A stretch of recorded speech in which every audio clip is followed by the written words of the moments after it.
Bosh! We are back, ladies and gents, for another episode of the Hotspur Huddle. We have got a lot to go through. Obviously, we had a little bit of a break. We were back firing on all cylinders. And with me tonight, as usual, I'm joined by my two favourite people. Well, first of all, Wes, how are you, my friend? Yeah, all good, thank you, Holly. I promise this isn't a new look I'm going for in summer 2025. I will get it sorted at some point. But yeah, not too bad on the whole. Yeah, looking forward to the show. Looking forward to a few other bits and pieces coming up as well. But yeah, it should be a good one tonight, definitely. 100%. And Nelson, it's great to have you back on as well with the summer transfer shirt. I'm loving it. How are you? Thank you, thank you. Yeah, it feels good to be back. Just the whole gang here again. Here to talk football. Wes, you look like you've gone through a rough pre-season, but you're ready for the you're ready for the season, and you're ready to kick on. But yeah, man, it's good to be back with the team, Holly. And let's crack on with it. As you can tell, in true Holly fashion, my camera's doing some madness tonight, so please bear with me, but it's fine because you have these two lovely boys on your screen the whole time without me. But there is something coming up at the weekend, isn't there, Wes? So before we started, we want to say congratulations for hitting a new birthday milestone coming up on Friday. So I'll make sure everybody says happy birthday to Wes in the chat. Yes, Make sure you yes. do that. The big 3-0 is happening for me this weekend. So yeah, I can't quite go to Uncle Albert level of saying 21 plus VAT just yet, but it's approaching that period in my life. So yeah, looking forward to it. Obviously, big party this weekend with you two in attendance. So yeah, it's gonna be good. Very good. Shapes will be thrown. But obviously, before we get to that, obviously, this show is sponsored by the amazing Kofa. So, Wes, I'm going to let you do your thing. Tell everybody what Kofa is all about.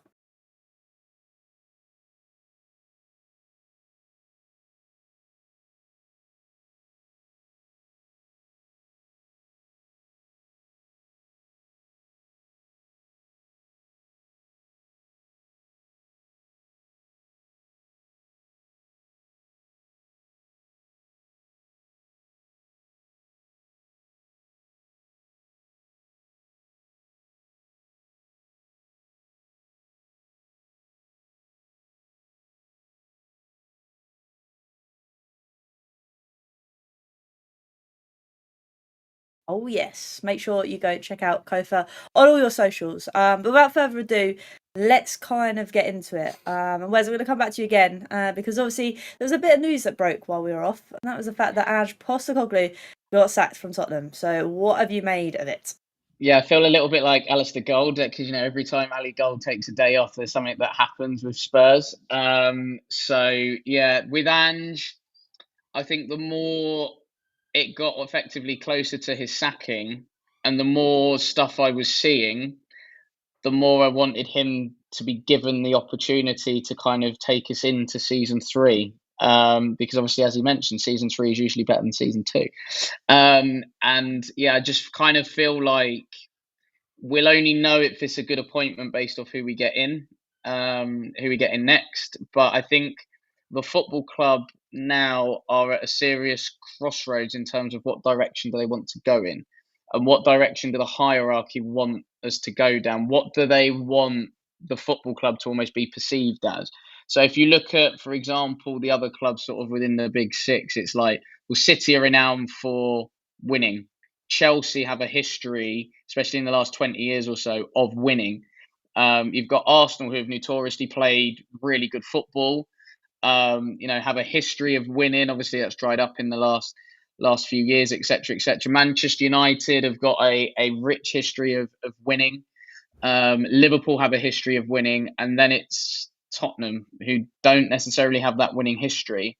But I feel like now, as fans coming into this season, our expectations are probably bigger than ever before, because we have won something. And so now, the next person coming in is going to be, is got to have some really sort of thick skin and have a real confidence as a character and as a person, for them to be able to effectively deliver on what they're going to set out. Because like I say, I think the fans' patience now is going to be probably as thin as it's ever been before, because, well, we've had success, we've had a taste for it, we want more. And I look at it from Daniel Levy's point of view, like, does he want Champions League football. Well, we've just sacked a guy that got us Champions League football. Does he want us to win trophies? We've just sacked a guy that's won us a trophy. So yeah, it was a bit of a strange one for me. I guess I don't know if they were looking at the United situation and going, we don't want to be that club. And if things do get a little bit sticky come October time, and we need to make a change, what are our pool of options going to be at that point? But there's just a part of me that goes, you know what? It feels a little bit harsh based off of the circumstances that Ange encountered in season 2. It's interesting because obviously I feel like every bloody season we're at a crossroads, Wes. But Nelson, with what kind of Wes is saying and from your kind of perspective, what did you make of obviously the Ange sacking and how it came about? Yeah, Holly, I think after you guys had won the trophy and after everything that Ange had put out, especially in what he said in the trophy parade, I was just thinking, okay, I'm expecting a season 3 here. And I remember sending Wes a message and saying, do you believe this? And he was like, no, like, this is not true. Like, it was the first kind of rumors that kind of circulating saying that Ange was sacked. And then it finally came out. And I remember I was at work and I was like, oh, it's actually happened. Like, I was actually quite shocked because as a neutral, I think I was looking forward, and you know me, despite, us being rivals and that, I actually think Andrew's a good guy and I think he's a good coach. And I just think his circumstances well, I like how we're saying season 1, season 2. So I'm going with the season. So I think season 2, it's just not gone his way. I think he is a smart man. He knows the club have been absolutely appalling this season, considering if you're thinking the drop off, I think was it from 5th, 6th down to 16th, 17th, is he understands that there's been a wild drop off, and I think he was ready to, after winning the trophy, I think he was probably buzzing himself heading into next season. And I just think Daniel Levy, I'm not sure what his stance was heading into next season, but in my opinion, I just think he is not focused on anything football. Like, that's just from an outside perspective. And it is quite disappointing to see that, just because I think in the mid 2010s or even to the late 2010s, I could just see you guys, your trajectory was going up. And I think now it's gone in the reverse order. And it's a bit of a shame to see, just because I think your club deserves to be fighting for trophies. And you've had a guy who's done that. And now that he's gone, could that next person who comes in replicate the winning formula? I'm sure the players are probably feeling feeling the straw of losing Ange, and probably also kind of up in the air, like, can I trust the club moving forward? Like, could this spark an exodus of maybe players leaving, which you don't want? And so it's very hard. I was very shocked, Holly. I was quite disappointed for Ange himself, because I thought, he's won the club something for, the trophy drought has been there for years and he's done it. And I just felt like it was now to kick on. And I think he was ready himself to prove a lot of people wrong. And he had a little fire in his belly to prove people wrong. And I think that Levy just didn't think it was going to work moving forward. So it's a bit of a shame. I think that's the thing, because obviously, Nelson, you mentioned obviously the players, etc. Because Wes, there was quite a lot of players that came out and said how they were feeling, and I get it. I totally get it. Like, they're not going to come out and say, "Oh, I'm glad he's gone," etc., etc. But some of the players could have just not said anything. And the fact that there was this much outpour kind of shows you they actually did believe in Ange. Yeah, and I think you can tell, especially at Spurs, when the players aren't feeling a manager, because the players properly stink the gaff out when they're not feeling a manager. I look at, for example, like in recent times, so to speak, like Nuno, they weren't feeling him, got him out. AVB got him out fairly quick, and you could go back even further, to be fair. But yeah, this one, I don't know, something's not right with it. Something doesn't feel right with the fact that we've sacked Ange, and because granted, you look at the league table and go, yeah, we finished 17th, and I think Luke on Park Lane Pod has said it a few times, like, if we were in like proper sticky situation and there was a real threat of relegation, Ange would have gone like long before. And it kind of felt like Levy wanted to get rid, but felt like he couldn't. But I look at sort of last season as a little bit of a freak, because I don't see Man United finishing wherever they finished. I think it was 15th or something. I don't see that happening again. Like, there's absolutely no chance of that happening. So you can sometimes you can write off a year and be like, look, we had like 14 players out near enough for 3 months. mate, name any other club that had 14 players out for free, and then you're expected to keep going and play, 2-3 times a week. It's difficult. Like, it wasn't as if we weren't like, you could see the players were still playing for Ange. They believed in him. It was just, I think half of it was down to burnout because we didn't have any other options. Like, we couldn't rest and rotate players. We didn't have any. And the only other ones we did have were proper kids. Like, I know we talk about like Archie Gray and Bergvall, they're being teenagers, but the ones underneath that were like proper kids.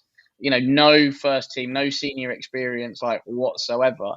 And so yeah, I just felt a little bit for Ange because I think he tried to do something, like he's tried to change a culture at a football club. That doesn't happen in 2 seasons. It happens over a period of say 4 or 5 years. And Arsenal now are getting the fruits of Arteta's labour in terms of that cultural change at the football club. It does take time, and I think we'll look back and go, what could have been. I think with Ange season 3 onwards, I think I'm not saying. Listen, I'm not sitting here saying that Ange was going to win us the quadruple next season. That's not going to happen. But what we could have achieved with Ange in season 3 could have been good. Like, if we'd have gone for an FA Cup, for example, in season 3, every fan would have been buzzing with that because it's like, well, none of us 3 have seen Tottenham win the FA Cup. And I go on at my dad about this all the time and saying how lucky he is because he's seen it and he doesn't understand it. And I'm like, mate, you've seen Tottenham win the FA Cup. I've not seen it in my lifetime. And just little things like that. And I also don't think the hierarchy liked the fact he sacked the league off and went for the Europa League as well, because I think we lost out quite a bit of money in terms of where we finished in the league. And obviously that can hinder an impact on transfer activity. And in this world of PSR and FFP, it's every single penny counts. When you have somebody at the top who is his thing is banking and accounting, he's counting every single penny, mate. Let me tell you. So yeah, again, I like the fact that the players was kind of saying about the impact that Ange had on them, and they feel like they're better for him, which was nice. But yeah, like I said, just a bit gutted for Ange, really. And that's the thing, obviously, to flip it on its head. Obviously, I know me and Wes joke about Arsenal winning a trophy very like as soon as we have. Sorry, but Nelson, obviously, you watch Arsenal in terms of, like Wes was saying, the fruits of your labour. In terms of, you've built this culture. What is it going forward for you, and how can you see that maybe this is a potential bad thing that Tottenham have done in sacking Ange? I think that was one of the things I had mentioned quite early on when we spoke about Ange, is the fact that he's changed a lot in terms of culture. And I think the next person you bring in is going to have a huge task on their hands to try and, first of all, fix the culture at the club, simply because Ange has created something. And I think most players will probably stick to that whilst this new manager is trying to, imprint his philosophy in the club. And then you've got the fact that, like, it's just like, I just think it's just really, I really feel for him. And this is me as an Arsenal fan, but I actually feel for the guy, and I just think it's the wrong time for it to have happened, because I think there's a lot that the club could have gone for. And I think when Wes mentioned about money in this, Levy being an accounting and banking guy, here's me thinking, he's selling out stadiums for the NFL and Beyonce tickets and getting revenue from that. Why, why can't he use that? If that's what you're building the stadium for, surely it should go, I'm not too sure, but surely that should go back to the club, which could help, with transfer key and stuff like that. So it's quite hard, Holly. From an outside perspective, it's just going to take a lot of time. And the worrying thing is you fall into the cycle of having to, deal with another guy coming in. Like, obviously we're going to talk about the names that have been mentioned, but an example like Thomas Frank comes in, we know what kind of manager he is, and the time that he's been given at Brentford, they've seen the fruits of the labour. But if Levy continues this cycle, at the end of the day, the club are just never going to move forward. And I just think that is a detriment, and also just a disservice to you guys as fans. You guys work hard to get the money in, to be able to go and watch your favorite team play, see your favorite players, and for that to just kind of been just put to one side, and Levy be like, it's all about the money.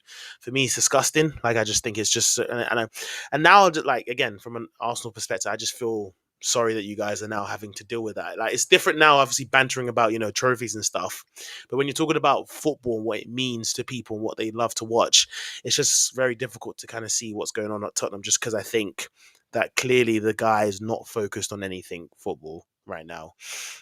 100%. And I know that you've already mentioned a name, and Wes, I know your opinions on Thomas the Frank Engine. But go ahead. What, obviously it looks like that deal was done and delivered. We just haven't had it announced officially through Spurs. Yeah, Thomas the Frank Engine, Thomas Frankenstein. Listen, the jokes write themselves. Do you know what I mean? Yeah, I'm really disappointed. I can't get behind this appointment at all. Let me put it this way: if you are on a ship, right, the crew on the ship have won awards, right? And the awards is the Spurs players have won the Europa League. So they have this winning feeling. They've got this winning taste. We had someone who was the manager of the crew who has also won awards. We then have a fallout with that guy, and we bring somebody in who doesn't have experience of winning awards, so to speak, but he's now trying to guide and show the way of the crew to go and win awards. Like, it doesn't make sense. It's almost like you get rid of a Michelin star chef at your restaurant and you bring in somebody else who does a bit of home cooking. Do you know what I mean? So yeah, this Super Cup game against PSG is going to be long. It's going to be a long watch. I said to someone, if PSG only hit us for 5, we've done well, because Thomas Frank for me doesn't come in with anything credible in terms of what he's done, so to speak. Like, he's got no European record. We're in the Champions League now. We're mixing it with the real big boys. Yet you're taking a huge gamble and a huge risk on somebody that's never been in there before. I don't understand it. No experience of coaching and managing a team in Europe. No managing or experience of dealing with 2 high profile games a week. Baffling, like absolutely baffling. I don't think he's as tactically as astute as people make out. I don't put it this way, like, if Brentford were on TV, you're not gonna go, yeah, I fancy watching them. Like, they could be playing anybody. There are teams in the league that you go, oh yeah, they're on, I'll watch them. They're quite a good watch. I've never had that impression with Brentford, like, at all.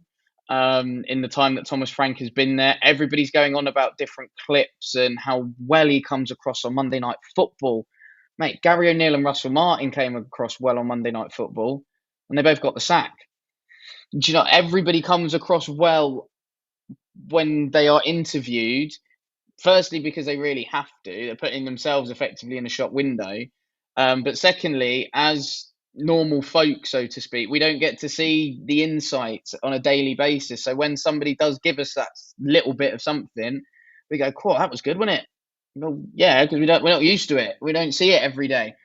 And yeah, I can't get my head around it. I really can't. Like, everybody's going on about this set piece coach that he wants to bring in, and it's like, yeah, we're going to be so much better at defending set pieces.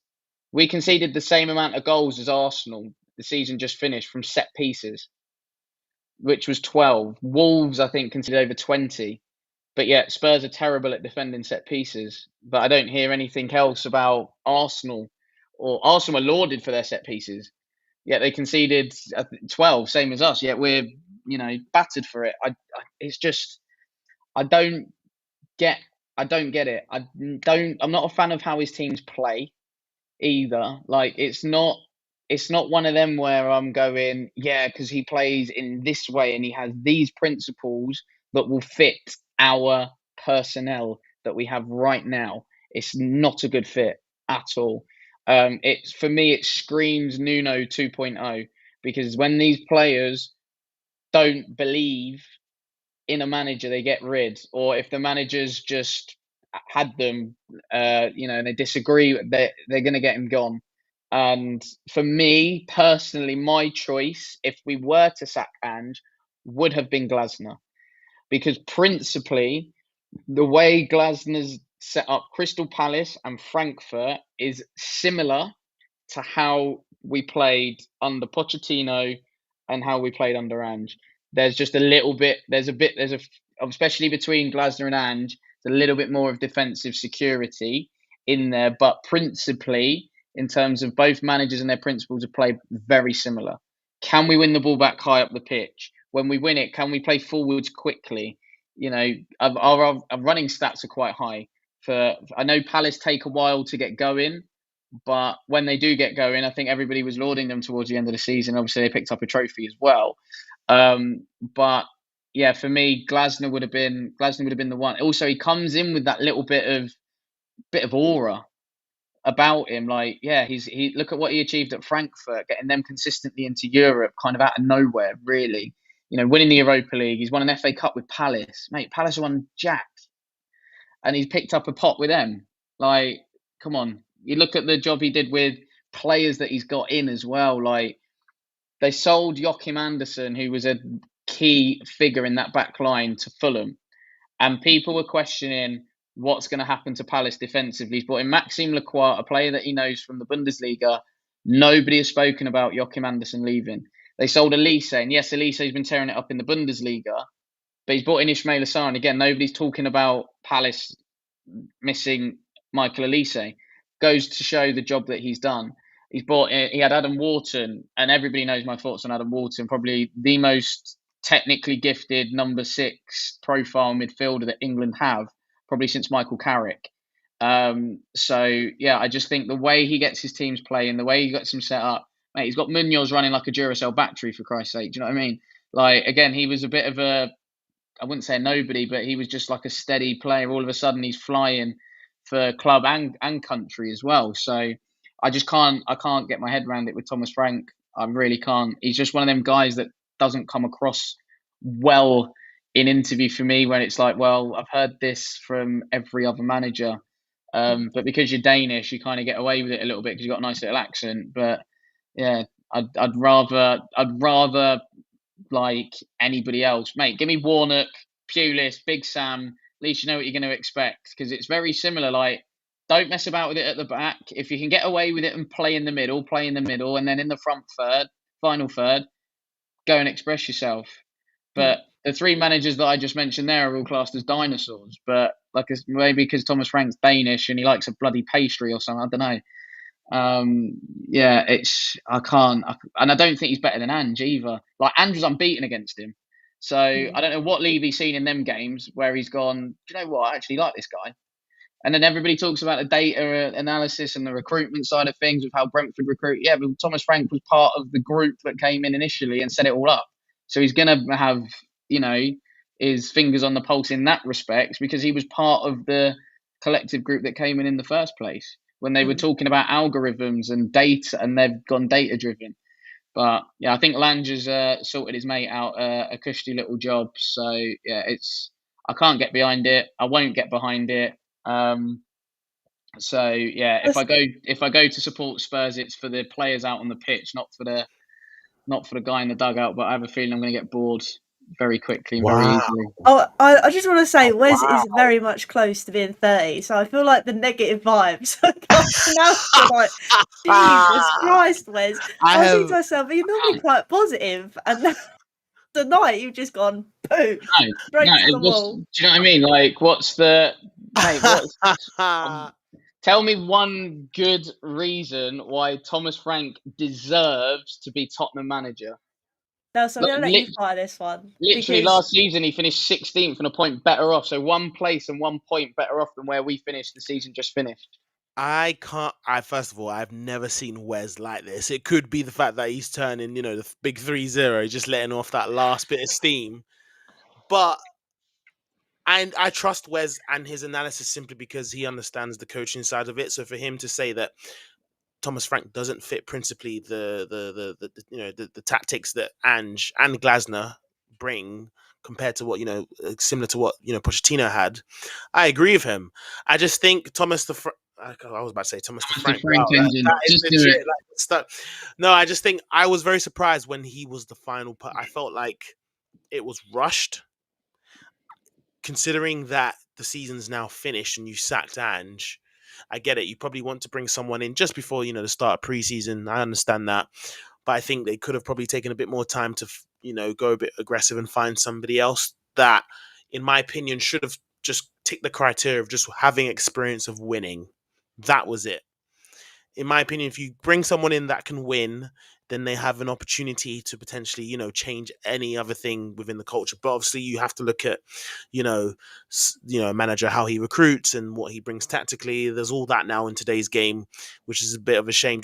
But yeah, I think if you focus on winning, then I think you give yourself a chance and you give the players a chance because, like you said, now they've had that experience of winning, and you're bringing in someone who hasn't had the experience of winning. Like, it just doesn't make sense logically. And we'll see how Thomas does when he comes in. Who knows? Like, Wes might be eating humble pie by the end of next season. But, like, it's just one of those ones, Holly. I don't really have much to say just because I think I'm quite disappointed in the fact that I think in terms of we talk about recruitment, and I know Wes has spoken a lot about recruitment, what the club have done in the last few years and how a lot could be improved on finding, recruitment and following other club strategies when they are recruiting young players and building them on and so on. I just think this time around, especially looking for the new manager, it feels rushed for them to for them to sack Ange and then quickly already have Thomas in as a replacement. For me, I just feel like Levy's just trying to tick off a checklist, and he hasn't really looked extensively at the offers. So Glasner probably was the better option. If you're comparing the two, Glasner is the better option. His football for me has been much more exciting to watch than Brentford. Don't get me wrong, Phil. Brentford are a Premier League side and he's kept them up. But I agree with Wes in the sense that, he is. You don't look at Brentford and think, you know what, like, yeah, I want to tune in to see that. They have obviously every team has exciting individual players, but at the same time, if you look at the team, Brentford, Thomas has done his best to keep them in with what he's had. Who knows? If you give him a transfer key, who knows what could happen, honestly. If you give him a transfer key. But now I've just triggered Wes. I've triggered Wes. I've triggered Wes. I'm so sorry, Holly. I've triggered him. We can't give this guy a transfer. Right, he signed one of the worst centre-backs I think I've ever come across for over 20 million quid in Nathan Collins. He paid over 20 million for Nathan Collins to get him out of Wolves to play for Brentford. And he's been linked with Tottenham, right? And he's supposed to be Romero's replacement. Mate, that is literally going from... I'm not even going to go there with that. Let's leave that for another part. Right, the thing is, Phil's comment as well. So he's kept Brentford in the Premier League, but now you want him to go and manage in the Champions League. This is the jump. So you want to go from a manager that's doing okay at keeping a team in there, in the Premier League. Yeah, he's good enough to manage in the Champions League. He's good enough to be in the dugout against PSG in the Super Cup. I don't think so. There's a reason why certain managers do well at certain levels. You look at David Moyes, right? Everton done a brilliant job. West Ham done a brilliant job, right? Tries to take that step up at Man United. Doesn't work. There's a reason why managers have a ceiling. Thomas Frank's ceiling was Brentford. Marco Silva's ceiling, Fulham. Again, Marco Silva tried to take a jump for a bigger job. Didn't work. It's a good point. Should have gone for Glasner for the Moncler, the Canada Goose, drip on the side. Do you know what I mean? Yeah, he would on the touchline. Do you know what I'm saying? No, that's fair enough. 100%. I now that you said that and you've calmed down a little bit, I get it because you are passionate about it. But now that you've kind of said that statement, I get it. Like 100%. There's a ceiling in football, and maybe Thomas Frank breaks that ceiling. But the way you just kind of put it, I kind of get it. We'll just have to wait and see when it's officially announced. Because when it's officially announced, I feel like Wes will go off his rocker. Hey, mate, you know when the substitute teacher at school, ends up getting a job full time. Oh, that's it. Genuinely, it's like they gave the geography teacher the role of like head of year for like year 9 or something. That's what it screams, genuinely. And no one's going to look at Thomas Frank now in the same way. No. And that's going to be brilliant. That's going to be absolutely brilliant.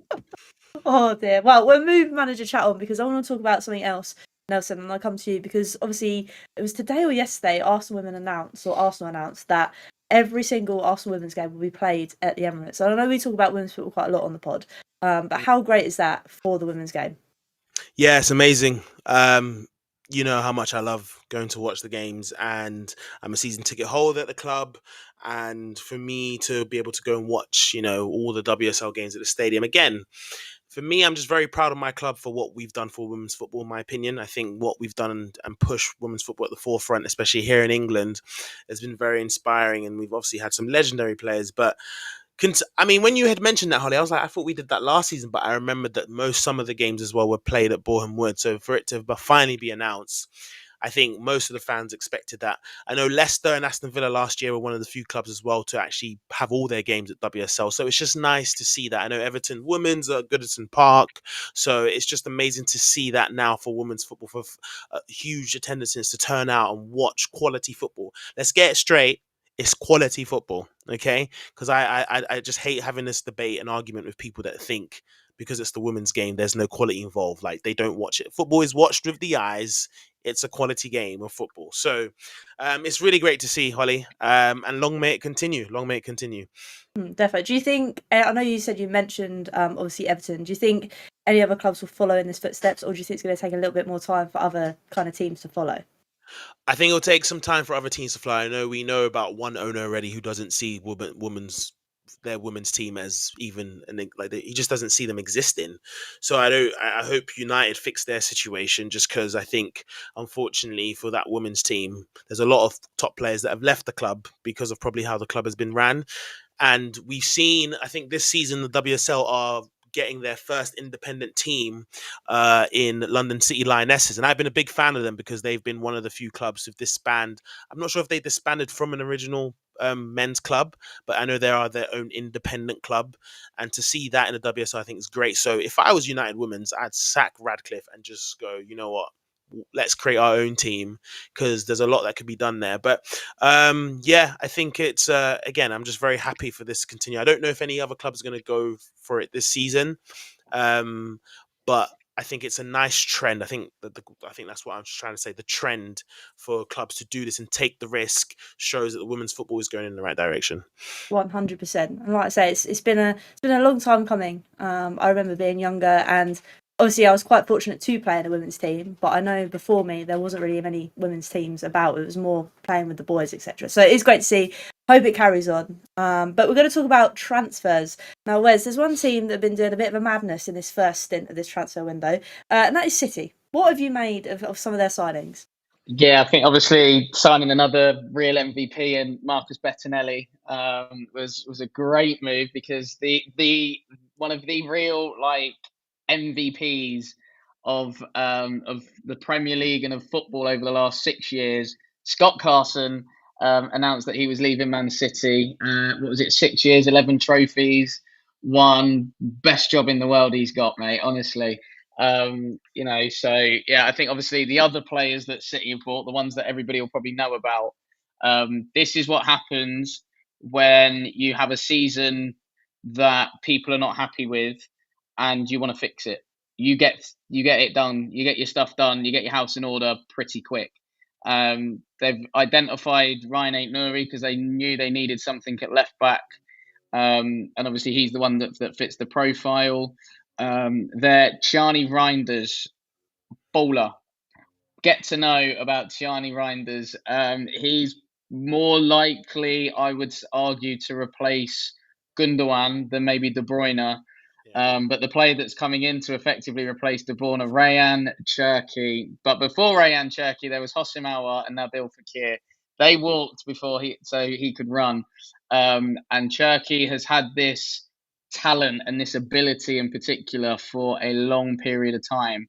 And I, for one, will be really, really excited to see him play in the Premier League as well. And like I say, it's just City getting behind and supporting a manager who had a difficult season last season, but City didn't win anything really last season. I don't see them sacking their manager. Do you know what I mean? They've stuck by him, and they're supporting him in the transfer market, giving him what he needs right now. There's going to be some further movement in the back end of the next transfer window for sure, because City squad now is looking rather bloated, so they'll need to trim some fat on that. But I don't think anybody from a City persuasion can argue at the business that they've done so far. Yeah, there's still plenty to do. I mean, as well, Nelson, obviously, I think it's a bit of a steal with the one of Delap going to Chelsea for 30 million. I mean, that one was just crazy as well. I think it's a still, if you look at today's market, 30 million. But I've had this talk with an Everton fan who knew that they were interested in Delap, and he was very frustrated simply because he just feels as though Chelsea are just adding numbers to their squad. And it just doesn't feel as though Chelsea is simply getting Delap because they need him. I think they're just flexing the money. Like, that was his opinion. I don't know about you, Wes, but I just was very surprised that Delap would go to Chelsea simply because they had Jackson already involved. And I know Jackson's had his injuries here and there. I'm not sure if Chelsea were looking, if Maresca was looking for a different profile striker and thinking, Jackson's probably more of like a super sub kind of vibe. Don't get me wrong, we love Delap here. Delap is your typical striker who will bully your defenders.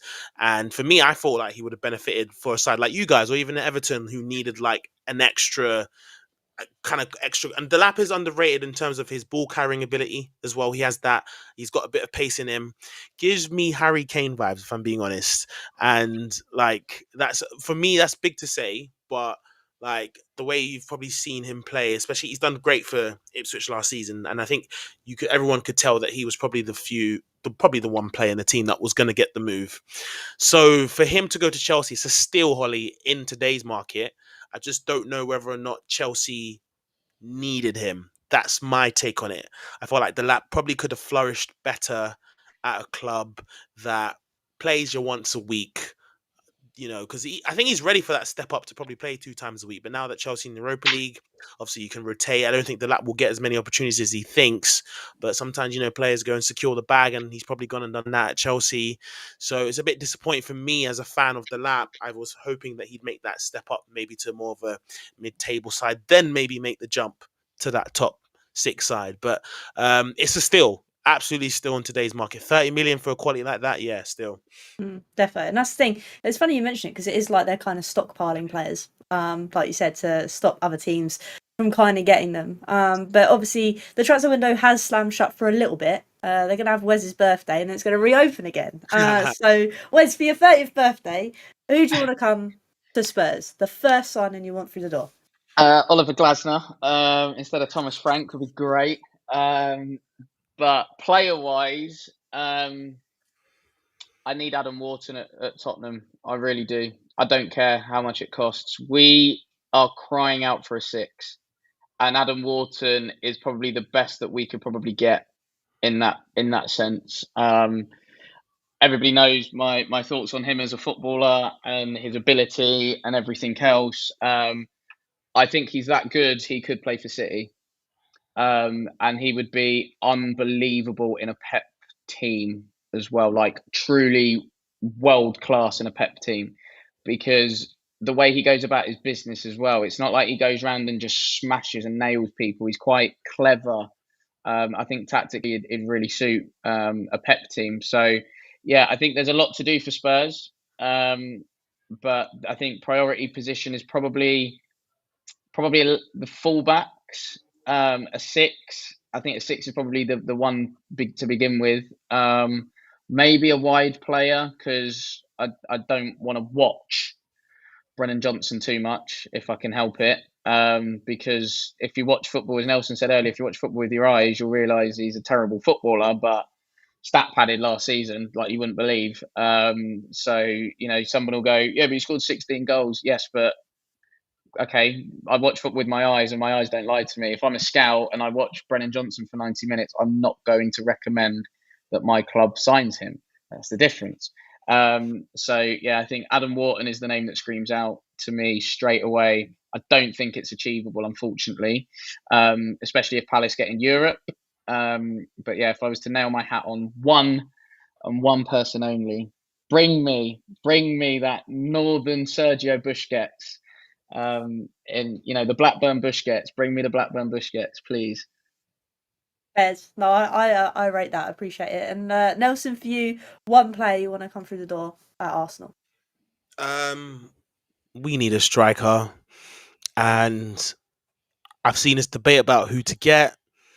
I've made my decision, and I know I've mentioned some names in the past of who I think we should get, but I didn't mention this guy when I mentioned, the names that I said, and I think no, it's not going to be Victor. It's not. It's not. It's gonna be Benjamin Sesko. I've looked at his profile, and I think Arteta's gone for a lot of height. I've noticed of the signings that he's made. I think he wants to make us kind of physically imposing. So I think buying someone like Benjamin Sesko, and especially at 21, there's room to develop. So I can see him coming in. Talks are advancing. He would be the guy, but like if we're flipping it, the person who I think will come in straight away will probably be Zubimendi. And Zubimendi, for me, has been look, again, we love the phrase. If you watch football with your eyes, this guy is a baller. So for me, for Arsenal fans to kind of say that this is not who we need, okay, like I don't know what you've been watching this last season. We need someone like Zubimendi, like someone to dictate pace. And I think the reason why I love Adam Morton as well is we talk about sixes and when they're playing in those deep positions, and Perla was great at it, like just the line breaking pass. I love line breaking pass. Forget going out wide. You just spot that line breaking pass in between two or take out three people at the game and you're in. Like Zubimendi does that. And I think Arsenal fans probably got a taste of it for the Nations League final that went recently and seeing Zubimendi live in action, scored a goal. But it was, for me, the way he dictated play, and I saw a lot of line breaking passes that I was impressed with. So for me, that is something that is going to help the transitional style, going from defense to attack in an instant. So for me, it'll be Zubimendi. But if I need a striker, I've gone for Sesko. I thought it'd be Gyökeres, but I've actually gone for Sesko. Obviously, Isak is the dream. Like what Wes said, like what you want to pay for Adam Wharton? 500 mil? Bag him. Here, my man. Get him. Quick. But yeah, it's going to be Zubimendi, Holly. My answer is Zubimendi. That's Great interesting you stuff. say that though, Nels, because Sesko's been the subject of Saudi interest, and I think the Real Madrid knock has come for Zubimendi. So Yeah. Xabi Alonso, I think, is keen to get that one done. And obviously, when Real Madrid come knocking and come calling, it's very rare that a player says no. That is true. That is true. Well, if that's the case, we're gonna knock on Real Madrid's door because I've spoken about wingers. Rodrigo has been a wild card name that I've seen, and for us to bring in a caliber of Rodrigo, in my opinion, get rid of the fake Brazilian Martinelli out of there, and bring in the proper chat Rodrigo, like that kind of vibe. That's what I need. So Rodrigo for me would be an outstanding signing. I think that would upgrade our attack. So for me, focus on midfield and attack. I think our defense is quite solid. We've got a lot of options in defense. But yeah, if Zubimendi, gets to Real Madrid, that will be quite disappointing for us. Whether or not we go for someone, look, as much as you've mentioned Adam Wharton, whereas if Arteta steals Adam Wharton, I'm No, I gonna be can't. laughing. No, I I've been can't. laughing on the podcast for quite a while because that, No. again, that is a player that anybody would want in their side. So Adam Wharton's just been out there. Adam, if you're listening, we love you. We actually love you. You're a baller. The Blackburn Busquets. I've christened Adam Wharton with a new nickname. It's the Blackburn Busquets. I don't even know if he's from Blackburn, but yeah, he come He is through there. now. He come through there. So yeah, Blackburn Busquets. Oh dear. But no, there's some interesting shouts there. Hopefully we do get some business done early for both our teams for our sanity. But you know what? It's been another great podcast tonight. The last one of Wes's 29th. Because when we come back next week, it'll be 30. So Wes, I'm gonna let you do your goodbyes. Thank you again for coming on. Where can everybody find you when you're not on the Hotspur Huddle? Yeah, they'll probably find me somewhere doing a Thomas Frank hate watch at some point throughout the season, to be honest. So yeah, Twitter is at Wezo10, unofficial Musa Dembele fan account, probably be an unofficial Kevin Danso fan account at some point. Absolutely love Big Kev and everything else. Yeah, Instagram's at Wezo32. I used to say I'm usually at a Spurs game, but yeah, if we get Thomas the Frank Engine or Thomas Frankenstein, I might sack it off and go support my local team instead. You are triggered, man. The mighty franchise, who are going to absolutely storm League Two with Big Dave McGoldrick, who's coming in. So yeah, Instagram's at Wesley32 for anything football coaching related. It's Kofa MK or Kickoff Football Academy, and then I'm usually on the Park Lane Pod as well on a Sunday, where you'll probably hear more passionate rants about Thomas Frank in the next few weeks and months. So yeah, that is it for me. No, thank you, Wes. And Nelson as well. Where can everybody find you doing your thing too? You can just find me on Instagram at n.natumba25. That's N, my last name Natumba, and 25 on Instagram. Bosh. Boom. There we go. Thank everybody that's tuned in, that's watching, that's going to rewatch this, that's going to clip Wes's rant from this evening, because I think it's the most ranty I've ever seen. It was quite funny, to be fair. Quite like it. But no, like I say, when we come back next week, Wes will be 30 on the channel. We'll be throwing shapes on Saturday. I'm just going to keep saying it because you're older than me, so it's great. But yeah, until you see us till next time, like I say, enjoy your time. Thomas Frank is going to potentially be announced very soon. But until next time, like I say, I want you Spurs. Go you Spurs.